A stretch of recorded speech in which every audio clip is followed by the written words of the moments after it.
Since the panel that took place at Star Wars Celebration and the press release by EA over the same weekend, we've learned a lot of new details concerning the Star Wars game to be released this fall, Star Wars Jedi Fallen Order. Because this is one that I will definitely be playing, I wanted to do a video discussing everything we know about the game. Let's start with when the game will be available and where. Fallen Order will be released on November 15th later this year, and will be available on Xbox One, PlayStation 4, and PC through EA's Origin platform. Right now, the game is available for pre-order in 2 editions. If you pre-order the Standard Edition, in addition to the game, you'll receive unique cosmetic equipment for the main character's lightsaber and also the game's droid companion. The game can also be pre-ordered in the Deluxe Edition, while you'll receive the additional perks contained in the Standard Edition, as well as extra behind-the-scenes features and content, as well as additional cosmetic equipment, which through my reading of it, appears to be over and above the Standard Edition cosmetic bonuses. But some of the best information we've learned recently relates to the game's story and characters. The story takes place in the early days of the Empire, following the events of Revenge of the Sith and Order 66, an age in which the Jedi Order has fallen, and its surviving members are on the run from the Empire.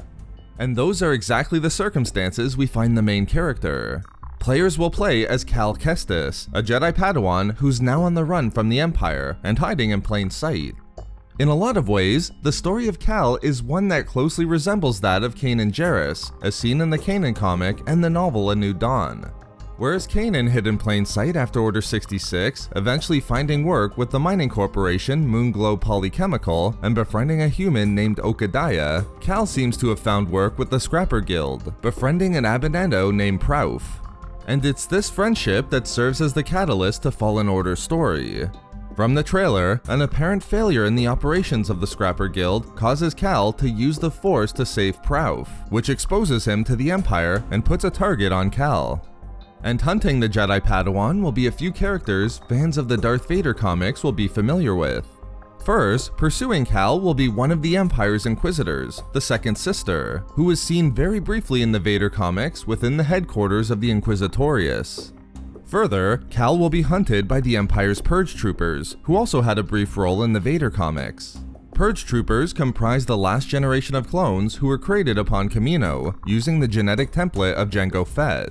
Because these Purge Troopers, like all clones upon Kamino, were implanted with an inhibitor chip to carry out Order 66, these troopers will join the Second Sister in their mission to eliminate Cal. One of the cool aspects from the trailer and recently released pictures shows that these clones were equipped not just with blasters, but also electro staffs, making them likely candidates to join the Second Sister in melee combat against the Padawan. Assisting Cal in his mission to outrun the Empire are 2 characters named Seer, a human female, and BD-1, a droid. Seer's background is very interesting at this point. The EA press release refers to her as a mysterious companion, and while she was confirmed to be a former Jedi Knight, it isn't clear if this means she left the Order entirely sometime before Order 66, or if she's simply on the run like Cal. The live panel at Star Wars Celebration confirmed that Seer was the master of Cal, so it does appear more likely that they were master and apprentice, and are both similarly on the run from the Empire following Order 66. The gameplay for Fallen Order has been clarified a bit at this point too. It's described in the press release as a third-person action-adventure game that's a single-player game and story-driven. As you progress and complete Cal's training, players will be able to create different melee combinations and force abilities, with an evolution of not just Cal and his abilities, but apparently your lightsaber as well.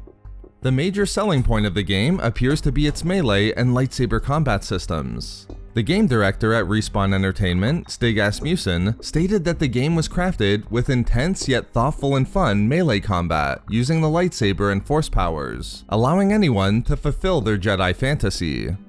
The recent press release also pushed this point, mentioning that it was the goal of the designers to create the kind of intense lightsaber battles that are seen within the Star Wars films. But at the same time, gameplay isn't strictly focused solely upon combat. The press release is clear, players will also utilize traversal and other platforming abilities, focusing on strategy and puzzle solving to continue Cal's journey through the galaxy. As the story expands, fans of the franchise will recognize well-established locations, weapons, and enemies, but the game will also introduce new locations and characters. One of these new locations is the planet of Braca, which was seen in the trailer in the scene of Cal working for the Scrapper Guild. And finally, it looks as though there will be no DLC for the game, and perhaps most importantly, no microtransactions. It's been a great last few weeks for Star Wars Jedi Fallen Order, as the game has been one of the high points following Celebration.